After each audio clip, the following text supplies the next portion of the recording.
This is a Zack Feldman Show replay on ZRadioLive.com. The website music station Z Radio Live. This is the Zack Feldman Show. Joining me over the phone is an artist. We're going to hear his brand new song called Devotion of a Lifetime in just a few moments. But first, let's talk to Xavier E. Xavier, thanks so much for joining me here on the Zack Feldman Show. How's everything going? Zach, things are amazing here. Thank you for having me. Yeah. I know you told me you were in New York. I'm in Los Angeles. So it's like, what, 11 o'clock there? 11:30? More like 8 p.m. on a Wednesday, but it's okay. But you know what? Listen, earlier the better for you. Late for me. I'm a night owl, so it works out. Yeah. And it's a good time actually to hear this incredible track too, "Devotion of a Lifetime." Tell me more about it. First off, where did it come from? What was the idea behind it? What's it all about? Oh, so this song because originally I was signed with Atlantic Records. I've been signed with a few record labels, independent and whatever. So this song was originally was an older song of mine. The song was originally written for my mom, who took care of my father when he was very ill. I just thought it was such an amazing to have somebody who dedicated their whole life, like marriage, right, till death do us part type of thing. And she did it. So I was like, this is a great song. I wrote this song.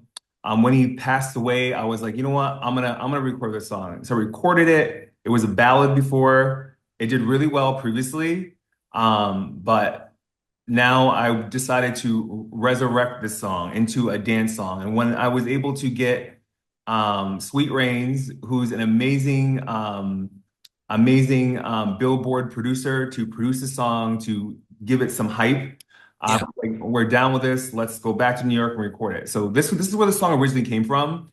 But when people hear it, they always think I wrote it for a loved one or my loved one. But no, it actually came. It was a dedication from my mom to my dad. That's incredible. That's really incredible. And you had a great relationship with your parents too, right? Well, I was adopted, which was at first, because I went to an acting school in New York City, a really famous one. Juilliard? Yes. Hell yeah. I mean, listen, the first thing you think of when it's a famous acting school is Juilliard. But it's funny because I try not to tell people these things because, but yeah, I went there and then, of course, like I went for theater, but I'm a classically trained singer. So I remember when I went to school, my parents were like, "No, we're not going to help you. You're going to clown school. Why would you want to throw your life away and go to clown school?" So they weren't really supportive, but as the years went on, I had a really, really great relationship, and towards his end of his life, my mom and I became even closer because I took time off from my whole music to help her, which was supposed to be short term, but it ended up being longer term, which I think was a great thing for me because it brought me closer, but I just feel like it made my music stronger. I have a lot more connection to people. that's incredible. And it's also really cool that you were a theater boy. I mean, like, who the hell knew that after hearing your tracks? I mean, like, that doesn't come off at all that you were a big theater person. I mean, what was your favorite play to be part of? I guess I would say a musical actually too, maybe. Oh yeah, well, so the whole, like, if anyone's ever been to an acting school like Juilliard, it's and to get I think that they only take like 20 students a year for a theater. And I remember when I was there, I was actually like 500 pounds at one point in my life. So when I was there, I was really big. So I got into talent alone. And I remember my teachers were really, really strict on me. Like they really wanted me to do well. Um, and and I remember for our finals, we had to do like plays. And my acting teacher came to me. She took me to a bagel shop, bought me a bagel, cream cheese, coffee, everything, bacon on it too. And then she asked me just straight up, like, aren't you wondering why you're not getting all these like major roles on these? I'm like, as I'm stuffing my face, I'm like, no, like, why? And she's like, okay, because you're fat and you're lisping, and the only roles that you'll ever Oh, well, fuck that person. are What the hell is that? What's their fat, problem? lisping homosexuals. I mean, that's what she told me. But you know what? And if hindsight's 2020, she did it out of love. And where the fuck is she now? Doing nothing. Oh, Okay. no, no, There's okay. the answer. No, the story gets better. So after I left, one of my friends called me and she was like, "What are you doing?" I'm like, I'm here. What's going on?" She's like, "Don't laugh." But you remember Jackie? I'm like, "Yes." She's like, "Well, she got hit by she got hit by a Chinese guy delivering Chinese food and died instantly." I know, right? And I was just like, Holy fuck. I don't know how to react to this because she honestly she traumatized me Yeah. for the longest, but it was to prepare me for what was to come. Trust me. Oh my gosh. Well, I mean, listen, we don't say karma's a bitch, but I mean, Yeah, maybe I karma mean, was might have been a bitch. it was. Oh my gosh, that's crazy. What an insane story. I mean, so now when's the song coming out for her? But do I have a song already out for her? Let me think. Like self. No, I don't know. Honestly, I should write one because Yeah. I have a podcast as well, and we went into this story in my podcast, and the whole podcast wasn't funny, but it was kind of a similar thing where people said the same thing, like, "Oh wow," like, well, and pretty much the same as that thing, but Well, it's just rude. Like it's a rude thing to say, first off. And then like especially like on top of it, I mean, RIP, I guess to her. But like, like what the hell? Like, where did she come off? well, her mentality was I was 17 at the time. So I was like Yeah. super young. She believed like kids or people my age should not be going into the theaters. But then my mentality was I auditioned like everybody else and I got in. So what's the deal? But hindsight's 2020. Like she prepared me for the comments that I was gonna get when I started. So I mean, Mhm. her comments are nothing compared to the trash talk that people say about your stuff when it's out there. Yeah. Because when I started, it was kind of when streaming was more the thing, like Clear Channel music. If you were even around then, like Yep. Clear Channel was the way, Media Base was the way. Um, Mhm. my music was on Clear Channel, was doing very well, and then all of a sudden it kind of switched over to like iTunes and then Spotify, and then so it was different. So the comments people used to write on iTunes were horrendous. I was not prepared for that as an 18-year-old to hear comments Yeah. about the way I looked compared to my music. So, but to answer your question about musical theater, my favorite musical was Cats. Forgot. I even completely forgot that I asked you about that. I By was the way. trying to get there. I'm like, where's this story going? But I was definitely like a musical theater person. Like I Yeah. I wanted to be in musical theater, that musical theater. But when I You went said sorry. You said Cats was your favorite musical, right? to Cats and also the Phantom of the Opera and Okay. Rent, Awesome. and like Rent all obviously is a big one. yeah, the Rent, but when I went to school, I was acting. I wasn't really doing music stuff. But Yeah. so the why I was telling you this story is when she told me this. My voice teacher, I told my voice teacher, he was like, "Well, honestly, like you're a really good singer. You're like a tenor, but you're singing like you're using your voice all wrong.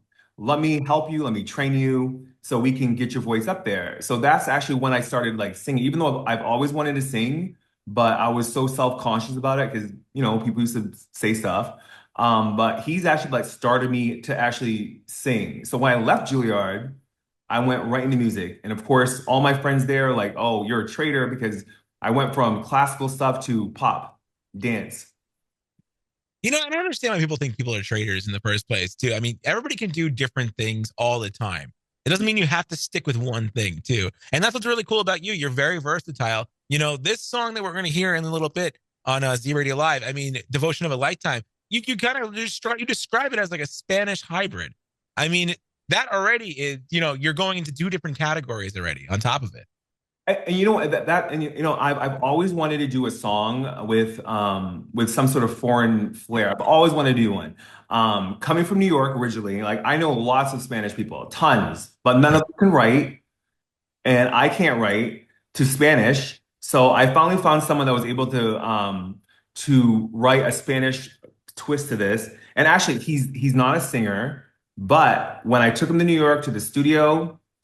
First try, he did it. We're like, this is amazing. This is great. It helped me out tremendously because on like the whole like Latin level is where this song is like is really popular. over Yeah. there, and which I knew it would be because I kind of wanted to get myself into different types of demographics and some things like that. So Well, to be fair though, most of the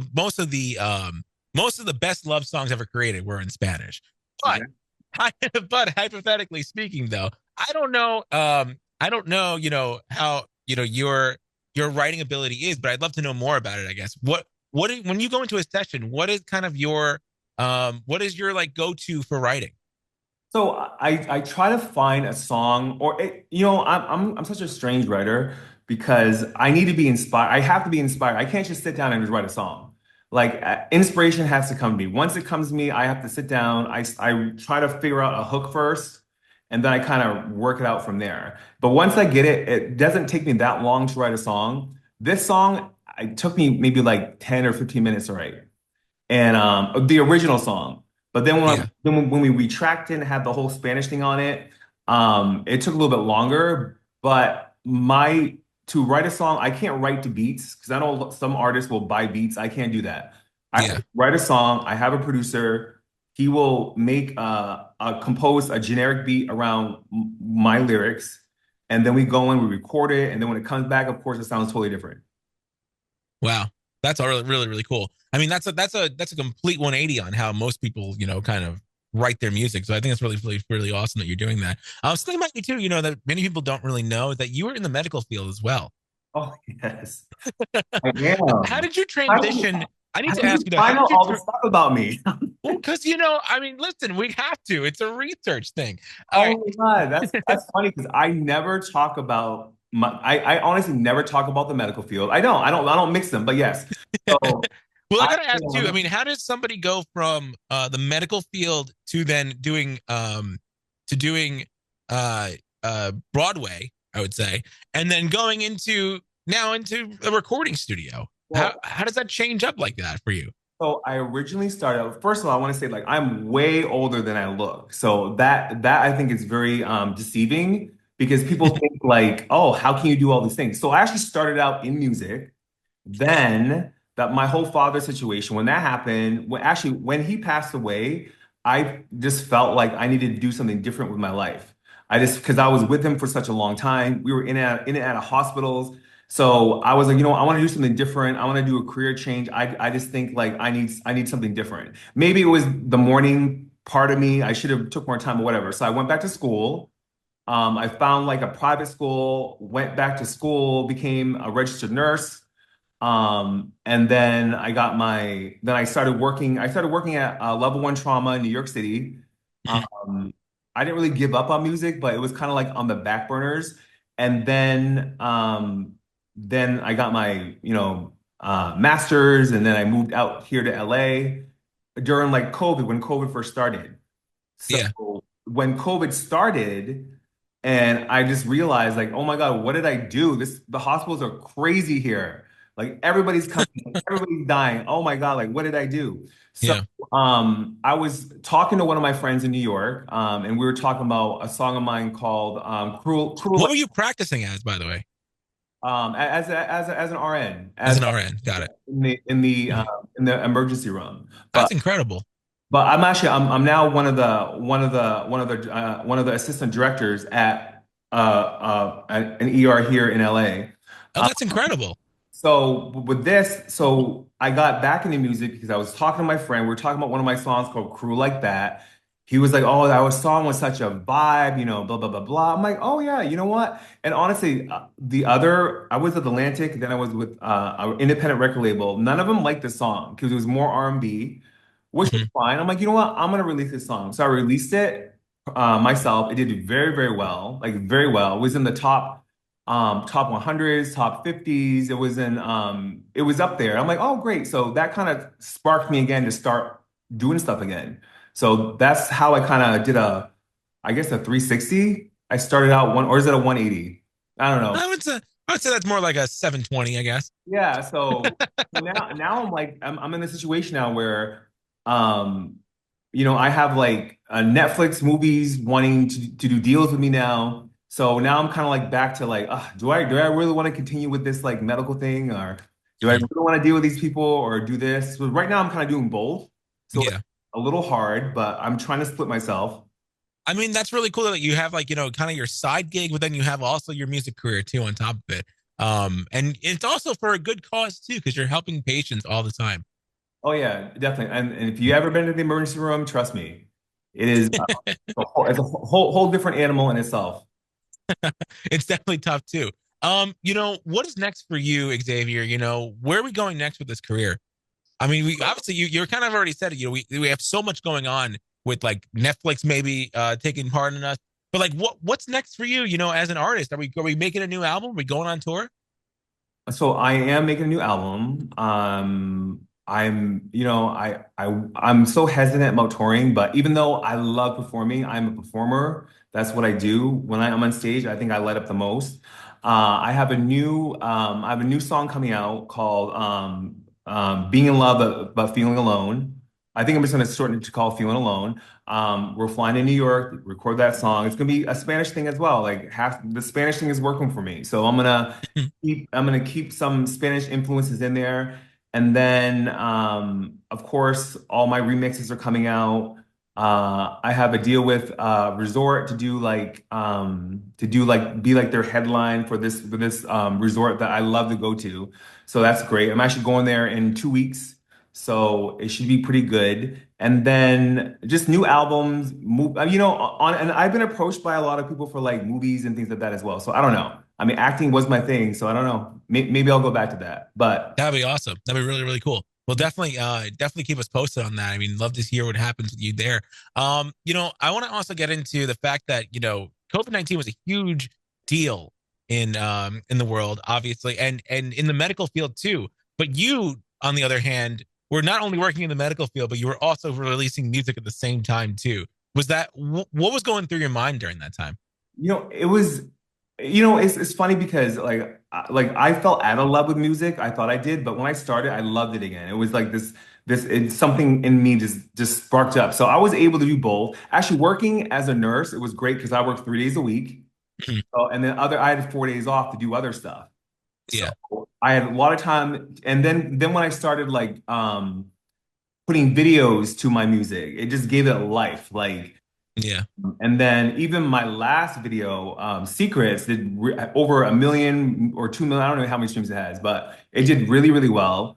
And then this video coming out, I can't wait. This video coming out is going to come out probably in February.